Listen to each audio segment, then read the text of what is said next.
নমস্কার বন্ধুরা, welcome to my YouTube channel সার্ভেটিং অ্যান্ড ব্লগ। আজকে আমরা একটি মাপজোপের ভিডিও নিয়ে আপনাদের সামনে হাজির হলাম। মৌজা বঙ্গছত্র জেল 83 নানুর থানার অন্তর্গত জেলা বীরভূম। তো আমরা অটোক্যাডে এগু থেকে বাড়ি থেকে কাজ করে নিয়ে গেছিলাম এর যাতে ফিল্ডে কাজ করতে সুবিধা হয়। তো চলুন আমরা দেখি আমরা ফিল্ডে কীভাবে কাজ করে থাকি। তো দেখতে থাকুন ভিডিওটা।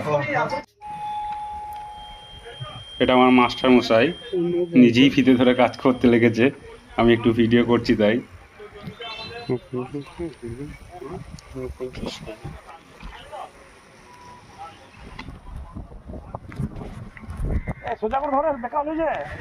মালিক দিকিন ফিতে ধরতে দিলে যা হয়, মাস্টার মশাই রেগে গেছেন ফিতে ধরার দেখে।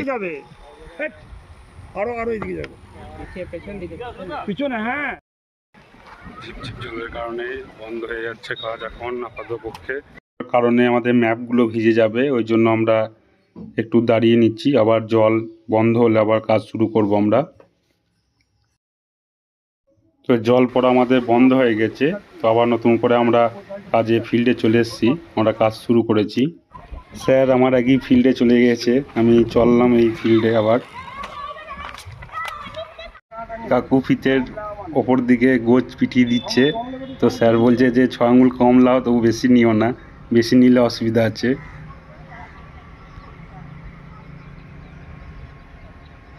আমাদের আউটলাইন বার করে মালিকদের ভাগ বুঝিয়ে দিয়ে আমাদের কাজ কমপ্লিট হয়ে গেছে।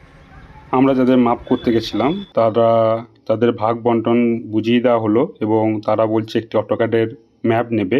তাই আমি বাড়িতে এসে আবার বসে পড়লাম অটোক্যাডের ম্যাপ নিয়ে, তাদেরকে একটি সুন্দর অটোক্যাডের একটি ম্যাপ তৈরি করে দেওয়ার জন্য।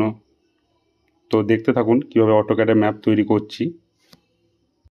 প্রথমে তো আমরা তাদের কাছ থেকে মৌজা বা সব কিছু জেনে এই ম্যাপটি করে নিয়ে গেছিলাম এবং পরবর্তীতে আমি বাড়িতে এসে আমি এই আউটলাইনের এই ম্যাপগুলো করে রেখেছিলাম।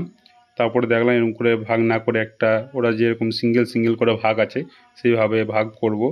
তো ওরা দুটো পার্টে ভাগ করেছিল। প্রথমের দোকান যাদের হয়েছিল সেটা একটা যা হয়ে আছে ফিল্ড পজিশন, সেই জায়গাটা যত স্কোয়ার ফিট হচ্ছে ততটা অন্য জায়গায় বাদ যাবে এবং পরবর্তীতে যারা ভাগ নেবে তারা এই রাস্তার মুখে বলে একটা আলাদা পার্টিশন করে নিয়েছিল, যাতে এখানে তারা দোকানপাট করতে পারে এবং লাস্ট দিকটায় যাই হোক পরবর্তীকালে কিছু করা যাবে সেরকম করে আবার একটি ভাগ করে নিয়েছিল। তো চলুন আমরা স্টার্ট করি। এটি আউটলাইনের পুরো দাগটা টানা আছে এবং দোকান ঘরে যে পরিমাণগুলো করা আছে, তো আমরা ফার্স্টে আর একটি কপি করে নেবো সেট, এরপর তার উপরেই কাজ করব। কোনো কারণে লেট হয়ে গেলে বা কিছু অসুবিধা হলে তখন আবার ওই প্রজেক্টে নিয়ে কাজ করা যাবে। তো এটাকে ফার্স্টে আমরা ডিলিট করে নিচ্ছি, যে স্কোয়ার ফিটগুলো দোকানে হয়েছিল সেগুলো। এবারে আমরা এখানের এই বাহুগুলোর কি মাপ আছে সেগুলো আমরা এখানে দিয়ে নেব। আমরা ফার্স্ট পজিশনের যেগুলো মাপ আছে সেগুলো মাপগুলো আমরা দিয়ে নেব এবং এগুলো সাইজগুলো একটু বড় হয়ে গেছিলো লেখার, তাই একটু এডিট করে নিচ্ছি।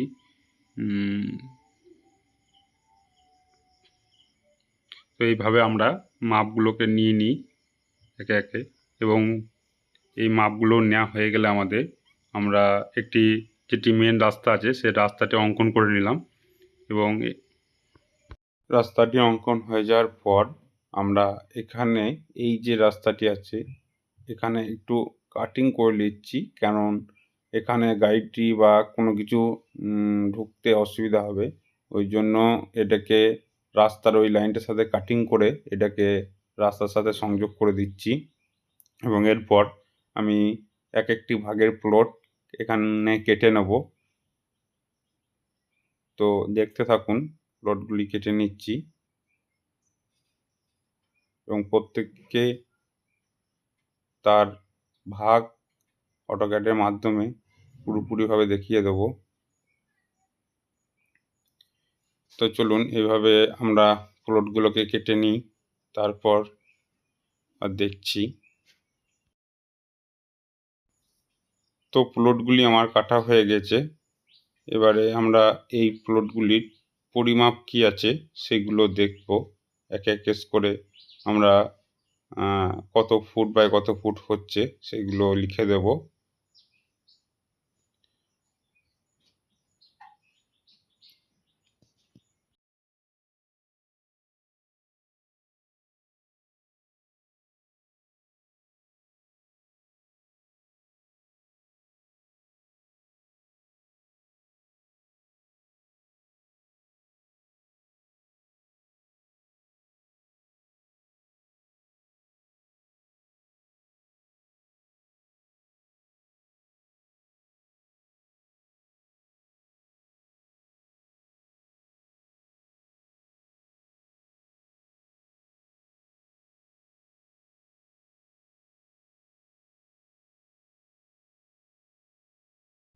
এগুলো আমরা লিখে নিচ্ছি সবগুলো একে একে করে, এবং লাস্টে এগুলো আমরা পরিমাণ হিসেব করে নেব এবং ডায়াগ্রামগুলো দিয়ে দিচ্ছি যাতে অঙ্ক করতে সুবিধা বা পরবর্তীকালে কোনো সময় যদি মাপজোক করতে হয় তাহলে এই ডায়াগোনাল বা ত্রিভুজের আকারে করা থাকলে পরবর্তীকালে সুবিধা হবে করতে।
আমাদের মাপগুলি দেয়া সম্পূর্ণ হলো। এবারে আমরা এগুলো পরিমাণ করে ম্যাপটিকে মৌজা টৌজা যা লিখতে হয় সব লিখে আমরা এটি প্রিন্ট আউট করে নেব। এবং এখানে যে ভাগগুলি দেখছি এখানে একটি সিকির ভাগ তারা করেছে এই 24 ফুট 11 ইঞ্চি বা 24 ফুট 10 ইঞ্চি হওয়ার কারণে একটু কম বেশি হচ্ছে। ওরা নিজেরা মালিকপক্ষ 11 ফুট করে ফন্ট করে দিতে বলেছে, যাতে কম বেশি যা হবে সেটা ওরা মেনে নিয়েছে। আগের ভিডিও এই পর্যন্তই। যদি ভিডিওটি ভালো লাগে তাহলে চ্যানেলটি সাবস্ক্রাইব এবং লাইক করতে ভুলবেন না, এবং কমেন্টে জানাবেন। আপনাদের কিছু প্রয়োজন হলে বলতে পারেন, কমেন্টের মাধ্যমে উত্তর দেবো।